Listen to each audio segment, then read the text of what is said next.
great collaboration when you're trying to align resources across the institution and projects is to think about the process through the use of business capabilities.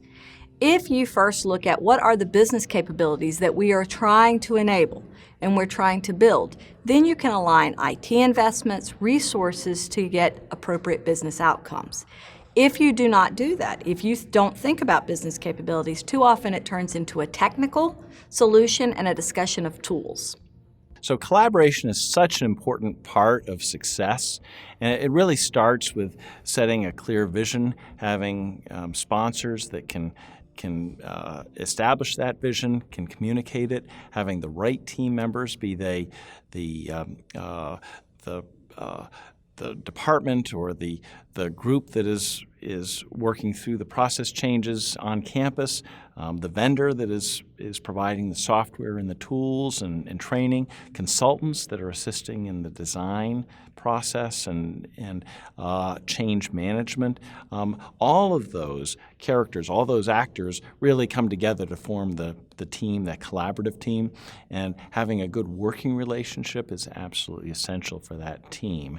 And having a clear vision, having milestones established, and having a plan that all of the parties are able to focus on is the place to start. And then it's a matter of really managing that effectively, of focusing on achieving the plan, identifying where issues arise and addressing them quickly when they're small. I think that's really important. And that's a communication challenge. So establishing good communication, good working relationships, with people on the team is really important. And you need that team, the vendor, the client team members, the advisors, the other supporting players, all to work together. A great collaboration begins with client-side project management and leadership support. But when you're dealing with an implementation of a new product, a lot of times folks will kind of make the leap that the project manager written in that contract from that vendor is going to manage everyone across the whole project, and that would include client-side resources, institutional resources. Rarely, if ever, does the project management in that contract actually include the management of client-side resources. They may list client-side tasks because it's important to include those in your plan, but they won't be the person making the phone calls to schedule those meetings, making sure those resources are available, making sure the institution has the correct resources. So it's very important that you have a resource in-house, meaning you've hired a separate third party to be your client-side project manager / process improvement guru. Or you've already got somebody in-house who can be that project manager and keep an eye on things and make sure those resources are available. So that's key. And then leadership support. So often a project is begun that may or may not truly have leadership support, and we see this quite often.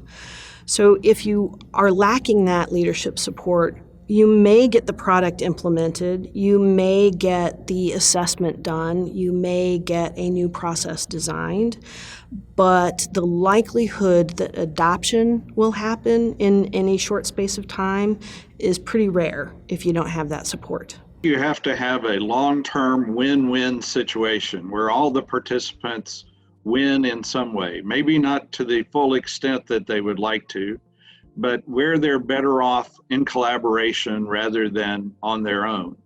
And I think that really comes down to developing a trust relationship.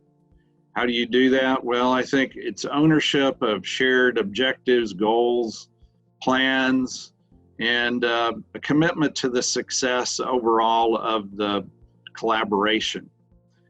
There also needs, I think, to be some means of settling disputes that might occur. And that's a protocol that the participants need to buy into and believe in, because inevitably those things, there'll be conflicts of priority, there'll be conflicts in direction.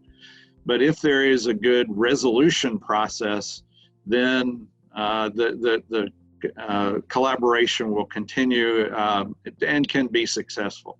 If it's not there, it will inevitably have difficulties and probably not exist for very long.